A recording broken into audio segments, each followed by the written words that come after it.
तेने ब्रह्महृदा य आदिकवये मुह्यन्ते यं सूरयः तेजो वाचो यत्र त्रिसर्गो मृषा नाम्नाशेन सदा निरस्तकुहकं सत्यं परं धीमहि यं प्रव्रजन्तमनुपेतमपेतकृत्यं द्वैपायनो विरहकातर आजुहाव पुत्रेति तन्मयतया तरवोऽपि नेदुस्तं सर्वभूतहृदयं मुनिमानतोऽस्मि नारायणं नमस्कृत्य नरं चैव नरोत्तमं देवीं सरस्वतीं व्यासं ततो ग्रन्थमुदीरये स्वस्तिस्तु सताम् हरिः ओम् श्रीशुक उवाच पूर्वकथानुवादः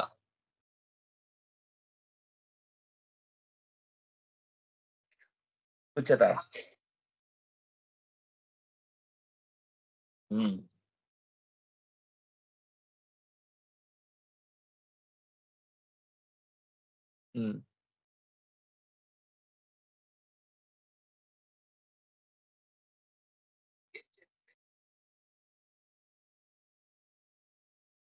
मेरुपर्वतस्य वर्णनं क्रियते।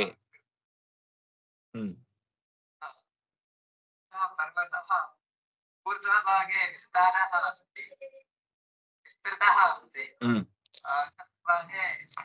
त्रिकोणाकृतिरीत्या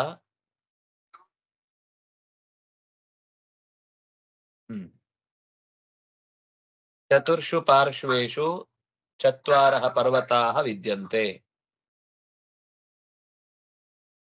नाम किम्?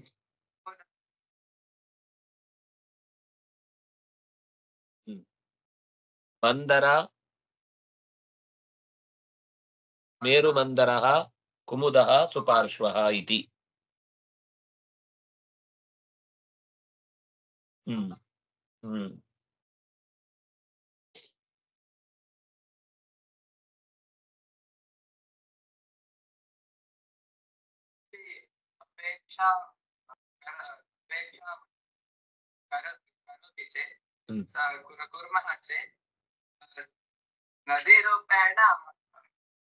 वस्तूनि लभन्ते।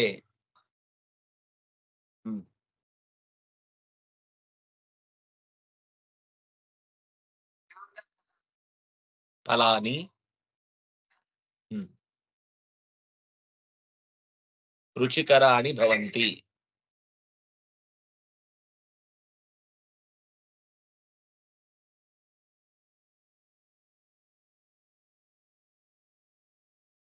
वृक्षात् तस्य नदी प्रवहति।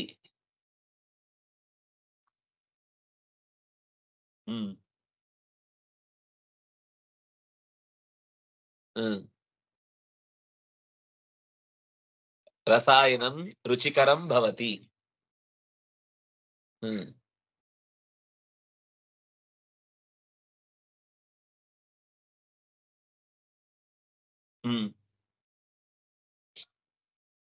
विहरन्ति।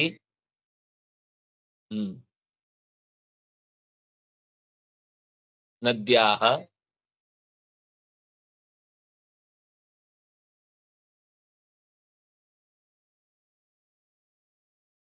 जाम्बूनद सुवर्णं लभ्यते।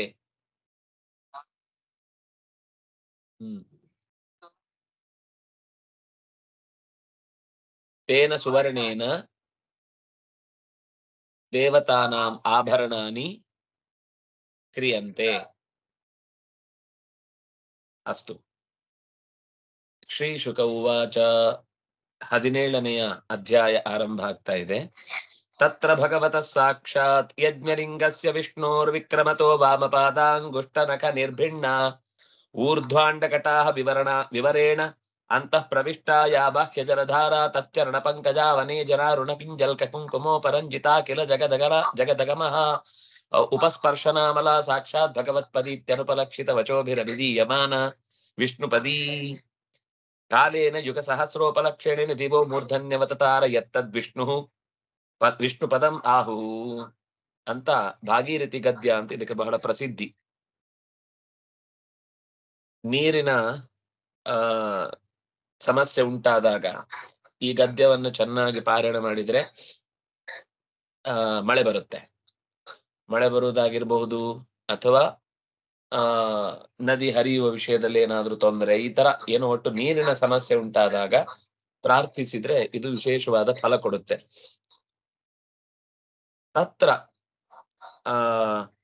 ಯಜ್ಞಮೂರ್ತಿಯಾದ ಯಜ್ಞಲಿಂಗ ಅಂತ ಹೆಸರು. ಯಜ್ಞಮೂರ್ತಿಯಾದ ಭಗವಂತನು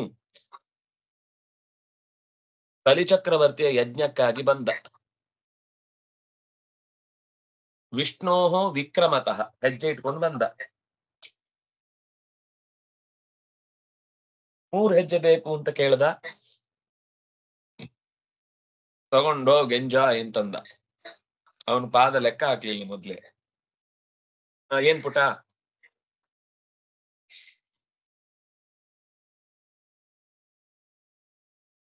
5ನೆಯ ಸ್ಕಂದದ 17ನೆಯ ಅಧ್ಯಾಯದ ಮೊದಲ ಪಾಠ.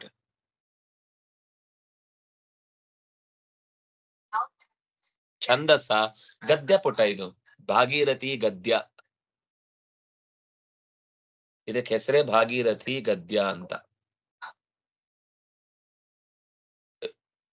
ಹೆಜ್ಜೆ ಇಟ್ಟು ಬರುತ್ತಿರುವ ವಾಮನನ ಎಡಪಾದದ ಅಂಗುಷ್ಠದ ಉಗುರಿನಿಂದ ಸೀಳಿದ ಮೇಲಿನ ಕಟಾಹದ ಅಂಡ ಕಟಾಹದ ತೂತಿನಿಂದ ಅಂತಃಪ್ರವಿಷ್ಟ ಒಳಕ್ಕೆ ನುಗ್ಗಿ ಬಂದ ಬಾಹ್ಯ ಜಲಧಾರ, ಆಚೆಯ ಭಾಗದಲ್ಲಿದ್ದ ನೀರಿನ ಪ್ರವಾಹ, ತಚ್ಚರಣ ಪಂಕಜ ಅವನೇಜನ ಕಿಂಜಲ್ಕ ಕುಂಕುಮೋಪರಂಜಿತ, ಆ ಕಡೆಯಿಂದ ಬಂದ ನೀರಿನಿಂದ ಭಗವಂತನ ಪಾದದ ಹೆಬ್ಬೆರಳಿಗೆ ತಾಗಿದ ನೀರು ಪೂರ್ತಿ ಪಾದವನ್ನ ತೊಯ್ಯಿಸಿತು.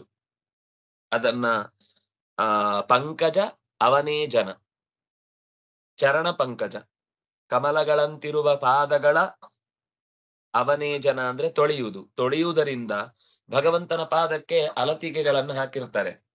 ಅದು ಸಹಜ, ಹಾಕಿರುವುದಲ್ಲ, ಇರುತ್ತೆ. ದೇವರ ಪಾದ ಕೆಂಪಿರುತ್ತೆ. ನಾವು ಈ ಭರತನಾಟ್ಯದಲ್ಲೆಲ್ಲ ಕಾಲ್ ಕೆಂಪಿಲ್ಲ ಅಂತ ಹಾಕೋತೀವಲ್ಲ, ಒಡೆದಿದ್ದೆಲ್ಲ ಕಾಣಬಾರ್ದು ಅಂತ.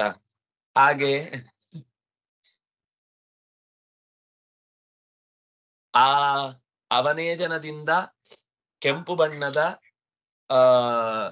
ಬಣ್ಣ ಅನ್ನೋದು ನೀರಿಗೆ ಅಂಟಿಕೊಂಡು, ಪರಾಗದ ಸ್ಪರ್ಶದಿಂದ ಅಂಟಿಕೊಂಡು ನೀರು ಕೂಡ ಕೆಂಪಾಗಿ ಅದು ಒಳಕ್ಕೆ ಹೋದಾಗ ಆ ಅಖಿಲ ಜಗದಗಮಲಾಪಹೋ ಸ್ಪರ್ಶನ. ಅಘ ಅಂದ್ರೆ ಪಾಪ, ಇಡೀ ಜಗತ್ತಿನ ಆ ಕಾಲಿನಿಂದ ಇಳಿದು ಬಂದ ನೀರಿನ ವಿಷ್ಣು ಪಾದೋದಕಂ ಶುಭಂ.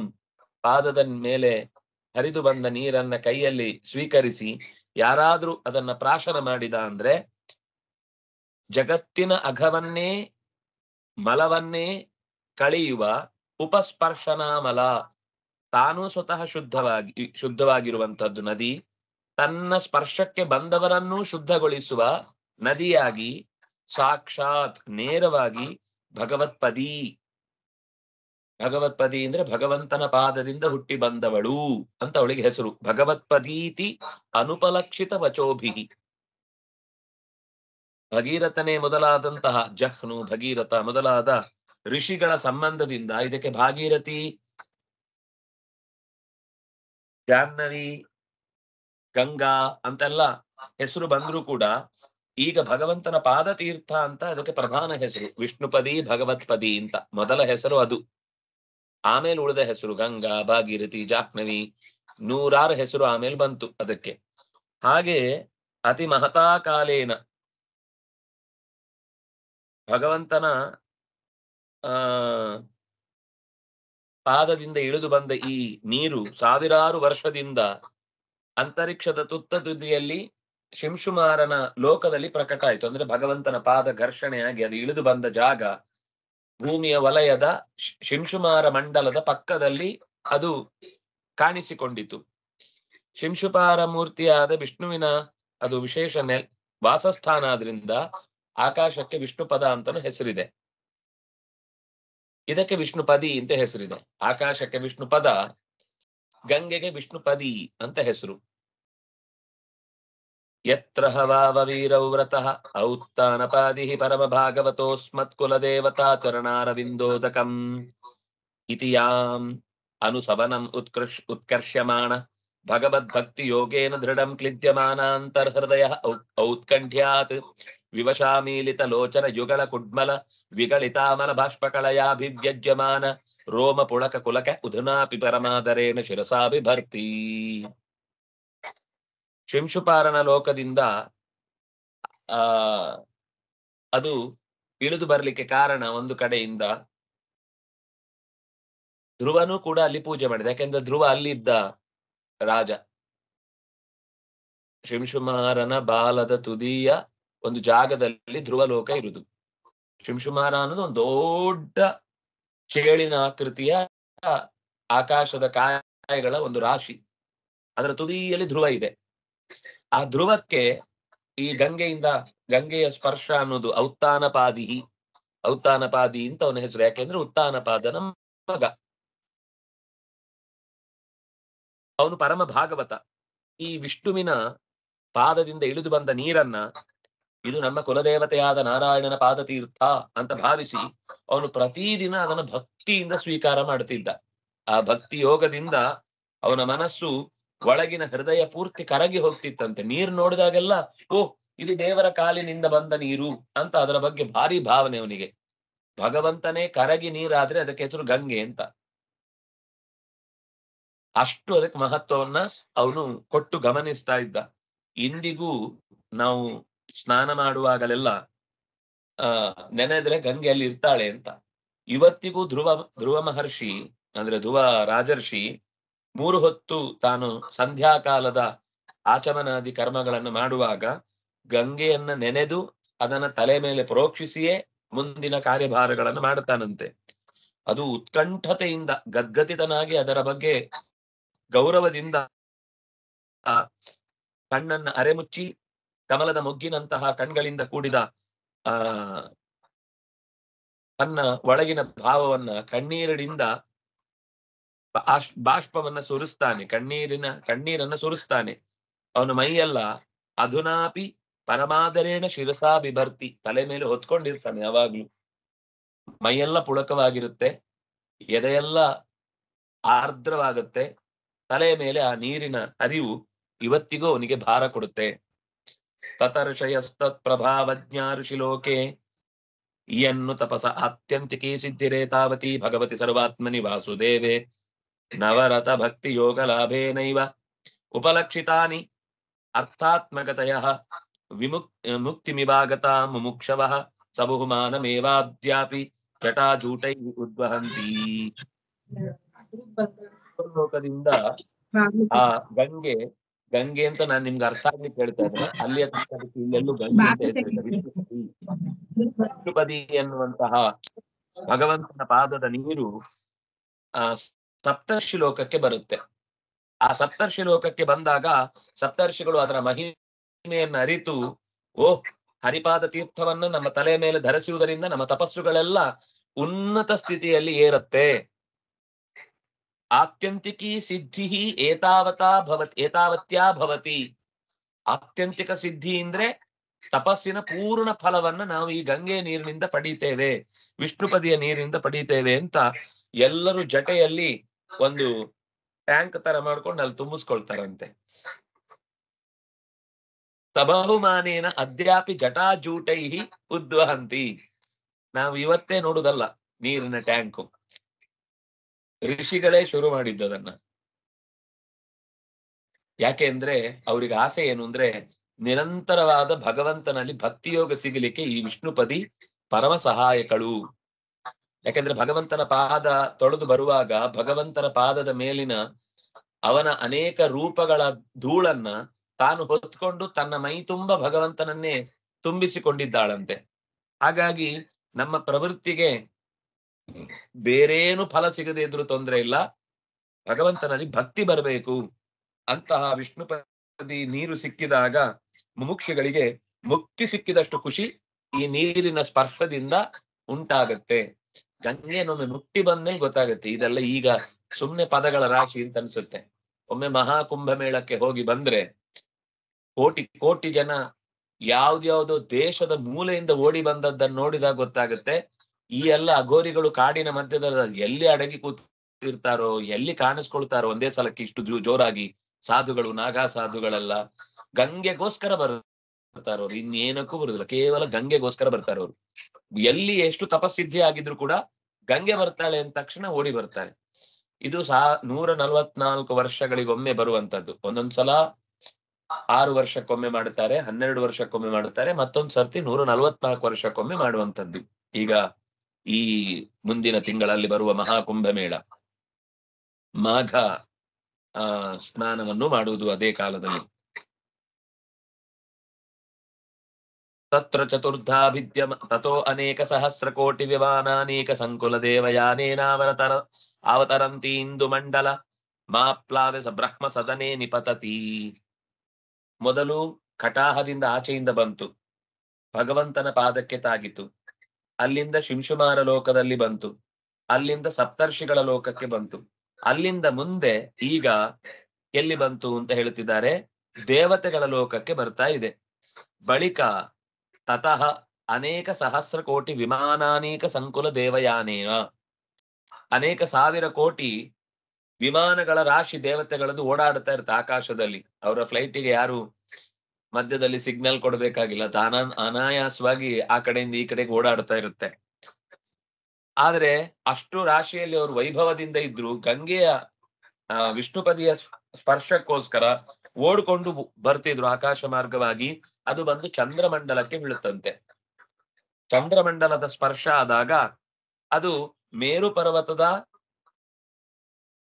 ಮೇಲ್ಭಾಗದಲ್ಲಿ ಒಂದು ಶತಕೋಟಿ ವಿಸ್ತಾರವಾದ ಬ್ರಹ್ಮದೇವರ ಒಂದು ಊರಿದೆಯಲ್ವಾ, ಶತಕೋಟಿ ಅಂತ ನಾವು ಹಿಂದೆ ನೋಡಿದ್ವಿ. ಮೇರು ಪರ್ವತದ ಮೇಲ್ಭಾಗದ ಒಂದು ಚೌಕಾಕಾರದ ಒಂದು ಸುಂದರವಾದ ನಗರದಲ್ಲಿ ಅದು ಬಂದು ಬೀಳುತ್ತೆ ಆ ವಿಷ್ಣುಪದಿ. ತತ್ರ ಚತುರ್ಧಾ ವಿದ್ಯಮಾನ ಚತುರ್ಭಿರ್ನಾಮಭಿಶ್ಚತುರ್ದಿಶಮಭಿಸ್ಯಂದತಿ ನದನದೀಪತಿಂ ಏವ ಅಭಿನಿಬಿಷತಿ ಸೀತಾಳಕನಂದ ಚಕ್ಷುರ್ಭದ್ರೇತಿ. ಅಲ್ಲಿ ಚಚ್ಚೌಕವಾದ ನಗರದ ಮಧ್ಯಕ್ಕೆ ಬಿದ್ದಾಗ ಅದು 4 ಪಾಲಾಗುತ್ತಂತೆ. ಅಲ್ಲಿಂದ ಅದರ ಹೆಸರು ಸೀತಾ, ಅಲಕನಂದ, ಚಕ್ಷುಹು, ಭದ್ರ ಅಂತ ವಿಷ್ಣುಪದಿಯ 4 ರೂಪಗಳು. ಅಂದ್ರೆ 4 ದಿಕ್ಕಿಗೆ ಹರಿಯುವುದರಿಂದ ಅದಕ್ಕೆ 4 ಹೆಸರು ಬಂತು.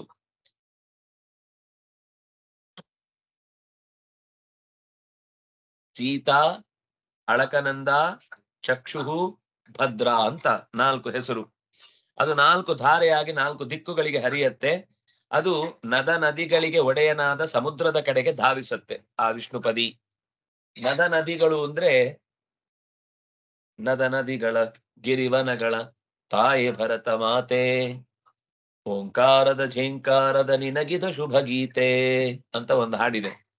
ಅಲ್ಲಿ ನದ ಮತ್ತು ನದಿ ಅಂತ ಬಳಸಿದ್ದಾರೆ. ನಮ್ಗೇನು ಅಂತ ಅರ್ಥ ಆಗುದಿಲ್ಲ. ನದ ಅಂದ್ರೆ ಏನು?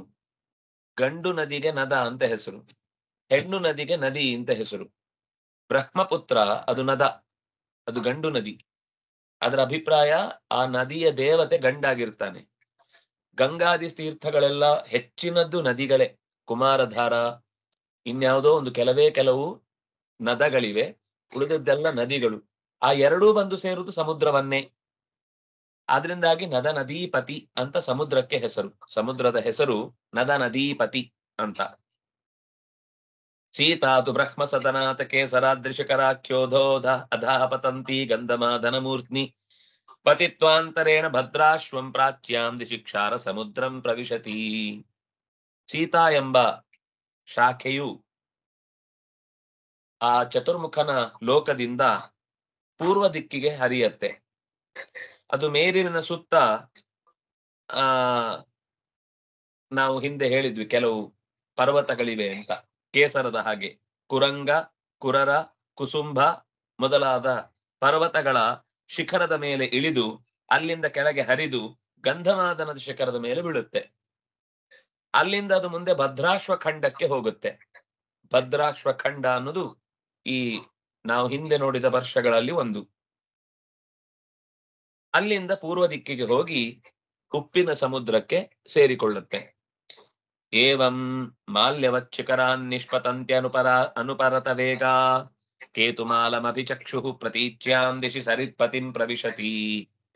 ಚಕ್ಷು ಅಂತ ಎರಡನೇ ಶಾಖೆ ವಿಷ್ಣುಪದಿಯ ಎರಡನೆಯ ಭಾಗ ಆ ಬ್ರಹ್ಮದೇವರ ಸದನದಿಂದ ಪಶ್ಚಿಮದ ದಿಕ್ಕಿಗೆ ಹೊರಡುತ್ತೆ. ಅಲ್ಲಿ ಮಾಲ್ಯವಾನ್ ಮೊದಲಾದ ಕೇಸರ ಪರ್ವತಗಳೇನಿದ್ವೋ ಆ ಪರ್ವತ ಶಿಖರಿಂದ ಕೆಳಕ್ಕೆ ಇಳಿದು ಕೇತುಮಾಲ ಅನ್ನುವ ಖಂಡಕ್ಕೆ ಬಂದು ಪಶ್ಚಿಮದ ದಿಕ್ಕಿನಲ್ಲಿರುವ ಲವಣ ಸಮುದ್ರಕ್ಕೆ ಸೇರಿಕೊಳ್ಳುತ್ತೆ.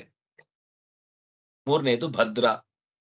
ಚ ಉತ್ತರೋ ಮೇರು ಶಿರಸ್ತೋ ನಿಪತಿತ ಗಿರಿಶಿಖರಾತ್ ಗಿರಿಶಿಖರಮತಿಹಾಯ ಶೃಂಗವತ ಶೃಂಗಾದ್ಯಪಿ ಸಂದಮಾನ ಉತ್ತರಾಂಸ್ತು ಕುರೋನ್ ಅತಿಕ್ರಮ್ಯ ಉದೀಚ್ಯಾಂ ದಿಶಿ ಲವಣಾರ್ಣವಂ ಪ್ರವಿಶತಿ. ಭದ್ರಾ ಎಂಬ ಶಾಖೆ ನಮ್ದು ಪೂರ್ವ ಆಯ್ತು, ಪಶ್ಚಿಮ ಆಯ್ತು, ಇನ್ನೆರಡು ಬಾಕಿ ಉತ್ತರ ಮತ್ತು ದಕ್ಷಿಣ. ಇದು ಉತ್ತರದ ದಿಕ್ಕಿಗೆ ಹರಿಯುತ್ತೆ. ಅಲ್ಲಿ ನೀಲ, ಶೃಂಗವಾನ್ ಅನ್ನುವ ಶ್ವೇತ ಪರ್ವತಗಳೆಲ್ಲ ಇದೆ. ಅಂದ್ರೆ ಆ ಮೇರು ಪರ್ವತದ ಹೊರಭಾಗದ ಕೇಸರದ ಪರ್ವತಗಳು ಅಂತ ಹೇಳಿಕೊಳ್ಳುವಂಥದ್ದು. ಆ ಶೃಂಗವತ್ ಪರ್ವತದ ತುದಿಗೆ ದಾಟಿ ಅಲ್ಲಿಂದ ಉತ್ತರ ಕುರುಖಂಡಕ್ಕೆ ಹೋಗುತ್ತೆ. ಅಲ್ಲಿಂದ ಉತ್ತರ ದಿಕ್ಕಿನ ಕೊನೆಯ ಲವಣ ಸಮುದ್ರವನ್ನ ಸೇರಿಕೊಳ್ಳುತ್ತೆ. ತಥೈವ ಅಳಕನಂದ ದಕ್ಷಿಣೇನ ತು ಬ್ರಹ್ಮ ಸದನಾತ್. ನಾವು ದಕ್ಷಿಣದಲ್ಲಿದ್ದೇವೆ ಮೇರು ಪರ್ವತದ. ಅಂದ್ರೆ ಭಾರತ ನಮಗೆ ಈಗ ಕಾಶ್ಮೀರ ಅಂತೆಲ್ಲ ಕಾಣುವಂತದ್ದು ದಕ್ಷಿಣದ ಭಾಗಕ್ಕಿರುವಂತದ್ದು. ಅಂದಾಗಿ ದಕ್ಷಿಣದ ಕಡೆಯದ್ದು ಕತೆ ಹೇಳ್ತಾ ಇದ್ರೆ ಅದು ಅಲಕನಂದ. ನಾವೀಗ ಕೇದಾರದಲ್ಲಿ, ಬದರಿಯಲ್ಲಿ ಅಥವಾ ಉತ್ತರ ಭಾರತದ ಹಿಮವತ್ ತಪ್ಪಲಿನಲ್ಲೆಲ್ಲ ಸ್ನಾನ ಮಾಡುವ ಗಂಗೆಯ ನೀರಿಗೆ ಹೆಸರು ಅಲಕನಂದ ಅಂತ. ಅದು ಹರಿದ್ವಾರದಿಂದ ನಂತರ ಗಂಗೆ ಆಗುತ್ತೆ. ಅಲ್ಲಿ ಭಾಗೀರಥಿ, ಪಿಂಡಾರಿ, ಮಂದಾಕಿನಿ, ನಂದಾಕಿನಿ ಅಂತ 6 ಪ್ರಯಾಗಗಳಲ್ಲಿ ಬೇರೆ ಬೇರೆ ಮಹಾನದಿಗಳೇ ಬಂದು ಸೇರ್ಕೊಳ್ಳುತ್ತೆ. ಹಾಗೆ ಸೇರಿ ಎಲ್ಲ ಒಟ್ಟಾಗಿ ಗಂಗಾದ್ವಾರ ಅಂತ ಒಂದಿದೆ ಹರಿದ್ವಾರದ ಹತ್ರ. ಒಂದು ಹರ್ಕಿಪೋಡಿ ಅಂತ ಒಂದು ಜಾಗ ಇದೆ, ಒಂದು ಹರಿದ್ವಾರ ಅಂತ ಇನ್ನೊಂದಿದೆ. ಆ ಎರಡರ ಮಧ್ಯದಲ್ಲಿ ಗಂಗಾದ್ವಾರ ಇದೆ. ಆ ಗಂಗಾದ್ವಾರವನ್ನು ದಾಟಿ ಮುಂದೆ ಬಂದ್ಮೇಲೆ ಅದಕ್ಕೆ ಅಲಕನಂದ ಅನ್ನೋ ಹೆಸರು ಹೋಗುತ್ತೆ, ಗಂಗಾ ಅನ್ನೋ ಹೆಸರು ಬರುತ್ತೆ. ಮೇರು ಶಿಖರದಿಂದ ದಕ್ಷಿಣದ ಕಡೆಗೆ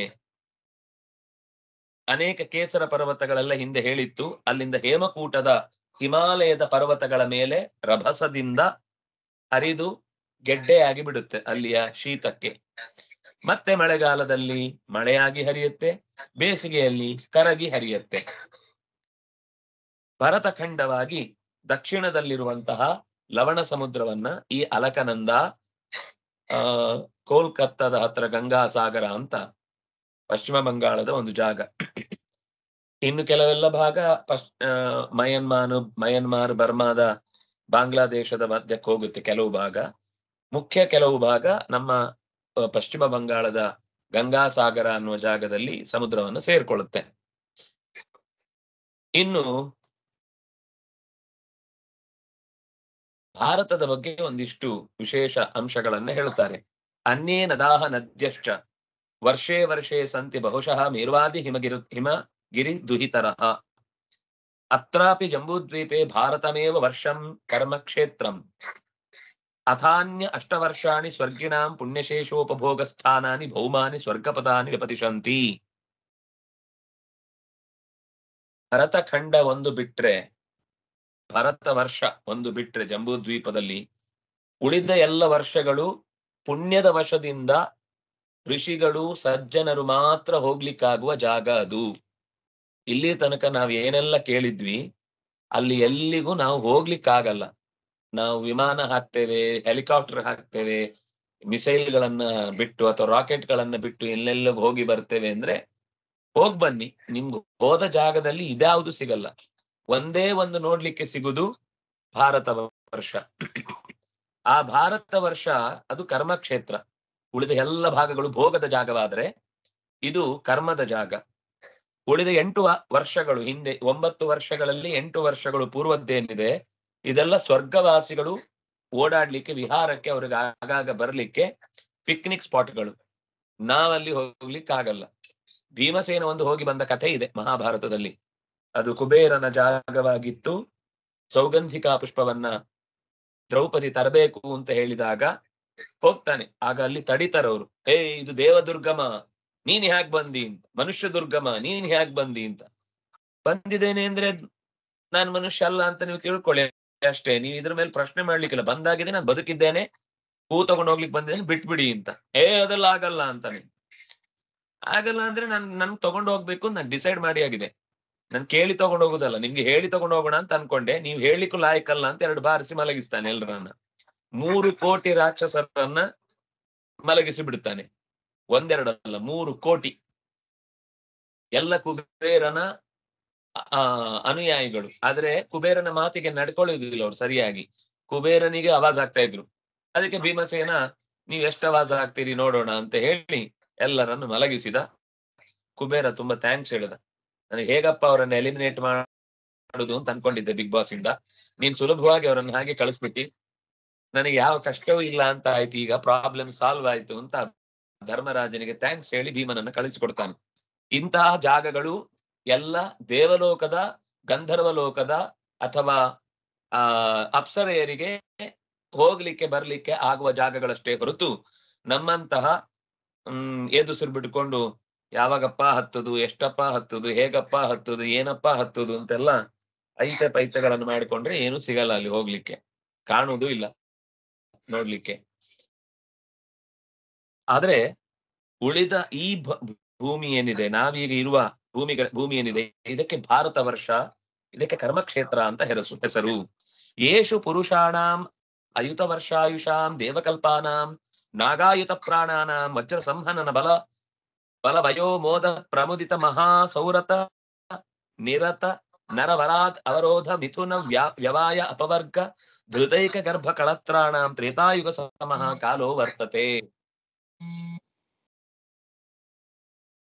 ಈ ಜಾಗದಲ್ಲೆಲ್ಲ ಮನುಷ್ಯರು ಪಕ್ಕ ಸಾಯುವುದೇ ಇಲ್ಲ. ಅಂದ್ರೆ 8 ವರ್ಷಗಳಲ್ಲಿ. ವರ್ಷ ಅಂದ್ರೆ ಭೂಭಾಗ, ಇಲ್ಲಿ ವರ್ಷ ಅಂದ್ರೆ ಕಾಲದ ಭಾಗ ಹೇಳ್ತಾ ಇಲ್ಲ, ವರ್ಷ ಅಂದ್ರೆ ಭೂಭಾಗ. ಆ ಭೂಭಾಗದ ವರ್ಷಗಳಲ್ಲಿ ಮಿನಿಮಮ್ ಅವರು ಯಾವಾಗ್ಲೂ 10,000 ವರ್ಷದಿಂದ ಹೆಚ್ಚೇ ಬದುಕುದು. ಅವರಿಗೆ ಅದು ದೇವಮಾನದ್ದು, ನಮ್ಮ ಮಾನದ್ದಲ್ಲ. ದೇವತೆಗಳ ಹಾಗೆ ಇರ್ತಾರೆ ಅಲ್ಲಿರೋರೆಲ್ಲ. ಅವರಿಗೆ ವಯಸ್ಸೇ ಆಗುದಿಲ್ಲ. ಅವರು 16ನೇ ವರ್ಷದ ಬರ್ತ್ಡೇ ಮುಗಿಸಿ ವಾಪಸ್ 15ಕ್ಕೆ ಬೀಳ್ತಾ ಇರ್ತಾರೆ. ಅವ್ರಿಗೆ ವಯಸ್ಸಾಗುದಿಲ್ಲ ಅಂತ. ಎಷ್ಟು ವಯಸ್ಸಾದ್ರೂ ಹಿಂದಿನ ವರ್ಷಕ್ಕೆ ಬಿದ್ದಾಗ ಅವರ ವಯಸ್ಸಾಗ್ತಾ ಇರುತ್ತೆ. ಅಂದ್ರೆ ದೇಹದಲ್ಲಿ ಯಾವ ಬದಲಾವಣೆ ಇರಲ್ಲ. ಎಲ್ಲ ಯಂಗ್ ಅಂಡ್ ಎನರ್ಜೆಟಿಕ್ ಆಗಿರ್ತಾರೆ ಯಾವಾಗ್ಲೂ. ಸ್ವಾಮಿ ರಾಮ್ ಅವರು ಆಟೋಬಯೋಗ್ರಫಿ ಆಫ್ ಯೋಗಿ ಅನ್ನುವ ತನ್ನ ಪುಸ್ತಕದಲ್ಲಿ ಈ ತರದ ಕೆಲವು ಅನುಭವಗಳನ್ನು ಅವ್ರು ಹಂಚಿಕೊಳ್ತಾರೆ. ಅವ್ರು ಕೆಲವರನ್ನು ಭೇಟಿ ಆಗ್ತಾರೆ. ಅವರಿಗೆಲ್ಲ 300-400 ವರ್ಷ ವಯಸ್ಸಿರುತ್ತೆ. 25-30 ವರ್ಷದವರ ಕಾಣ್ತಿರ್ತಾರೆ ಅವರು. ಆದ್ರೆ ಅವ್ರು ಹೇಳ್ತಾರೆ, 200 ವರ್ಷದ ಹಿಂದೆ ಏನಾಗಿತ್ತು, 300 ವರ್ಷದ ಹಿಂದೆ ಇಲ್ಲಿ ಯಾರು ಬಂದಿದ್ರು, ಅವ್ರು ಯಾರ ಜೊತೆಗೆ ವಾಪಸ್ ಹೋದ್ರು, ಯಾರ ಜೊತೆಗೆ ವಾಪಸ್ ಬಂದ್ರು ಅಂತ ಆ ಬದರಿಯ ಮೇಲಿನ ಜಾಗಗಳಲ್ಲೆಲ್ಲ ಅಂತಹ ಬಾರಾಮಾಸಿ ಸ್ವಾಮಿಗಳು ಅಂತ ಇರ್ತಾರೆ. ಅವ್ರು 12 ವರ್ಷ ಅಲ್ಲೇ ಇರ್ತಾರೆ. ವಸ್ತುತಃ ಅಲ್ಲಿ ಮನುಷ್ಯರಾದವರು ಬದರಿ ಕೇದಾರಗಳಲ್ಲೆಲ್ಲ 6 ತಿಂಗಳು ಮಾತ್ರ ಇರ್ಲಿಕ್ಕಾಗುದು. ಇನ್ನು 6 ತಿಂಗಳು ವಾಪಸ್ ಬರ್ಬೇಕು ಅವ್ರು. ಅಲ್ಲಿ ಉಳ್ಕೊಳ್ಳಿಕ್ಕಾಗಲ್ಲ. ಅಂದ್ರೆ ಚಳಿಗೆ ಏನಾಗಿರುತ್ತೆ ಅಂದ್ರೆ ರಕ್ತ ಕೂಡ ಹೆಪ್ಪುಗಟ್ಟು ಹೋಗುತ್ತೆ ಮನುಷ್ಯ ನಿಂತ್ರೆ. ಅಂತ ಜಾಗದಲ್ಲಿ ಅವರು ಮೈ ಮೇಲೆ ಒಂದು ನೂಲು ಎಳೆ ಇಲ್ಲದೆ ಒಂದು ಕೌಪೀನದಲ್ಲಿ ಓಡಾಡ್ತಾರೆ ಅವರು. ಮನುಷ್ಯ ಕಾಲಿಟ್ರೆ ಅವನು ಮುಳುಗುವಷ್ಟು ಹಿಮ ಬಿದ್ದಿರುತ್ತೆ. ಅದು ಮಳೆಗಾಲ ಅಂದ್ರೆ ಚಳಿಗಾಲ ಮುಗಿದು ಬೇಸಿಗೆ ಬಂದ ಮೇಲೆ ಕರಗಿ ಮತ್ತೆ ದೇವಸ್ಥಾನ ಕಾಣಬೇಕು. ಇಲ್ಲಾಂದ್ರೆ ದೇವಸ್ಥಾನದಲ್ಲಿ ಅದೆಲ್ಲ ಹಿಮ ರಾಶಿ ಇರುತ್ತೆ. ಅಂತ ಜಾಗದಲ್ಲಿ ಕೆಲವರೆಲ್ಲ ವಾಸ ಮಾಡುವವರು ಸಿಕ್ಕಿದ್ರೆ, ಯಾರಾದ್ರೂ ಹೋಗಿ ಹುಡುಕಿದ್ರೆ, ಅವರೆಲ್ಲ 400, 500, 600 ವರ್ಷದ ಯಂಗ್ ಮಂದಿ ಅಲ್ಲಿ ಸಿಗ್ತಾರೆ ಮಾತಾಡ್ಲಿಕ್ಕೆ. ನಮ್ಗೆ ಮಹಾಭಾರತದಲ್ಲಿ ಭೀಷ್ಮ 800 ವರ್ಷ ಇದ್ದ ಅಂತ ಹೇಳಿದ್ರೆ ನಮ್ಗೆ ನಂಬ್ಲಿಕ್ಕಾಗಲ್ಲ. ಆದ್ರೆ ಇವತ್ತಿಗೂ ಅಷ್ಟು ವಯಸ್ಸಾದವರು, ಆದ್ರೆ ಅವ್ರು ಯಾವತ್ತೂ ಕೂಡ ಪೇಪರಿಗೆ ಸಿಗಲ್ಲ, ರೀಲ್ಸ್ ಮಾಡಲ್ಲ, ಅಥವಾ ಜನರ ಜೊತೆಗೆ ಸಿಕ್ಕಲ್ಲ, ಭೇಟಿ ಆಗಲ್ಲ, ತನ್ನವ್ರು ಯಾರು ಅಂತ ಯಾರನ್ನು ಅವ್ರು ಪರಿಚಯ ಮಾಡ್ಕೊಳ್ಳಲ್ಲ. ಅವ್ರ ಪಾಡಿಗೆ ಏಕಾಂತದಲ್ಲಿ ಭಗವಂತನ ಜೊತೆಗಿನ ಒಡನಾಟದಲ್ಲಿ ಸುಖವಾಗಿ ಇರ್ತಾರೆ. 10,000 ಆನೆಗಳ ಬಲ ಇರುತ್ತೆ ಅಲ್ಲಿದ್ದವರಿಗೆ. ಅವರಿಗೆ ಹಣ್ಣು ಬೇಕು ಅಂದ್ರೆ ಮರವನ್ನ ಸುಮ್ನೆ ಹಿಂಗ್ ಅಲ್ಲಾಡಿಸ್ತಾರೆ, ಎಲ್ಲ ಬೀಳುತ್ತೆ, ತಗೊಂಡು ತಿಂದು ಹೋಗ್ತಾರೆ. ಮರಕ್ಕೆ ಹತ್ತಿ ಕಿತ್ತು ಒಂದು ದಂಟ ಬೇಕು, ದಂಡೆ ಬೇಕು, ಆ ಮರಕ್ಕೆ ಹತ್ಲಿಕ್ಕೆ ಮಿಷಿನ್ ಬೇಕು ಎಂತದೂ ಇಲ್ಲ. ಒಂದ್ಸತಿ ಹಿಂಗ್ ಅಂತಾರೆ, ಬೀಳುತ್ತೆ, ಬಾಯಿಗೆ ಹಾಕೊಂಡು ತಿನ್ಕೊಂಡು ಹೋಗ್ತಿರ್ತಾರೆ.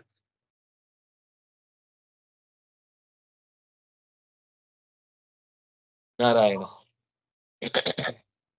ಅವರಿಗೆ ಯಾವಾಗ್ಲೂ ಬಲ ಇರುತ್ತೆ, ದೃಢವಾದ ಶರೀರ ಇರುತ್ತೆ, ವಜ್ರದಂತಹ ದೇಹದ ಜೊತೆಗೆ ಒಳ್ಳೆಯ ಯೌವನ ಇರುತ್ತೆ. ಯಾವಾಗ ನೋಡಿದ್ರು ಉಲ್ಲಾಸ, ಖುಷಿಯಾಗಿರ್ತಾರೆ. ಅವ್ರಿಗೆ ಬೇಜಾರೇ ಇಲ್ಲ. ತೂಕಡಿಕೆ, ಅಯ್ಯಪ್ಪ ಸಾಕಾಯ್ತು ಅಂತ ಬೆನ್ನು ಬಾಗ್ಸುದು, ಯಾವಾಗಪ್ಪ ಇವ್ರು ಪಾಠ ಮುಗಿಸ್ತಾರೆ ಅಂತ ತಲೆ ತುರಿಸ್ಕೊಳ್ಳುದು ಎಲ್ಲ ಇಲ್ವೇ ಇಲ್ಲ. ನಿರಂತರ ನಿರಂತರ ಆನಂದ ಆನಂದ ಆನಂದ ಇಷ್ಟೇ. ಯಾವಾಗ ನೋಡಿದ್ರು ಖುಷಿಯಾಗಿರ್ತಾರೆ. ಜೊತೆಗೆ ಉಳಿದವರ ಜೊತೆಗೂ ಖುಷಿ ಪಡಿಸ್ತಾ ಇರ್ತಾರೆ. ಒಳ್ಳೆ ವಿಚಾರವಾದ, ಒಳ್ಳೆಯ ಆ ಪರಿಸರ, ಹಾಗೆ ಅಲ್ಲಿರುವ ಎಲ್ಲರೂ ಕೂಡ ಅಂದ್ರೆ ಅವರವರ ದಾಂಪತ್ಯದ ಸೌಖ್ಯವನ್ನು ಮಾತ್ರ ಅನುಭವಿಸಿ ಒಳ್ಳೆಯ ಸಂತತಿಯನ್ನು ಪಡೆದು ತ್ರೇತಾಯುಗದಲ್ಲಿರುವವರಂತೆ ಕಲಿಯುಗದಲ್ಲೂ ಕೂಡ ಅಂತಹ ಜಾಗಗಳಲ್ಲಿ ಸುಖವಾಗಿರ್ತಾರೆ. ನೋಡ ಟ್ರಿಪ್ ಹಾಕೋಣ, ಆಗತ್ತಾ ನೋಡೋಣ. ಮುಂದೆ ಆ ಕಾಡು ಹೇಗಿದೆ, ಹಣ್ಣು ಹಂಪಲುಗಳು ಹೇಗಿರ್ತಾವೆ, ಬಳ್ಳಿಗಳು ಹೇಗೆ ಮರಗಳನ್ನ ಅಲಂಕರಿಸುತ್ತೆ ಅಂತನ್ನುವ ಸಂಗತಿಗಳು, ಅಲ್ಲಿರುವ ಪಕ್ಷಿಗಳು, ಮರಗಿಡಗಳು, ದೇವತೆಗಳ ಓಡಾಟ ಇತ್ಯಾದಿಗಳ ಬಗ್ಗೆ ಮುಂದೆ ವರ್ಣನೆ ಮಾಡುತ್ತಾರೆ. ಆದ್ರೆ ಅವರು ಈ ಸಣ್ಣ ಪುಟ್ಟ ಇಂದ್ರಿಯಗಳ ಸುಖಕ್ಕೆ ಯಾವತ್ತು ಬಲಿಯಾಗುವರಲ್ಲ ಅನ್ನೋದನ್ನೇ ಹೇಳಲಿಕ್ಕೆ ಈ ತರದ ಮಾತುಗಳನ್ನ ಹೇಳ್ತಾರೆ. ಅದರ ವಿವರವನ್ನು ಮತ್ತೆ ನಾಳೆಯ ಚಿಂತನೆಯಲ್ಲಿ ನಾವು ಅನುಸಂಧಾನ ಮಾಡೋಣ ಅಂತ ಹೇಳ್ತಾ, ಕಾಯೇನ ವಾಚ ಮನಸೇಂದ್ರಿಯೈರ್ವಾ ಬುದ್ಧ್ಯಾತ್ಮನಾ ವಾನುಸೃತ ಸ್ವಭಾವ ಕರೋಮಿ ಯದ್ಯತ್ ಸಕಲಂ ಪರಸ್ಮೈ ನಾರಾಯಣಾಯೇತಿ ಸಮರ್ಪಯಾಮಿ. ತಪಸ್ವಿನೋ ದಾನಪರಾ ಯಶಸ್ವಿನೋ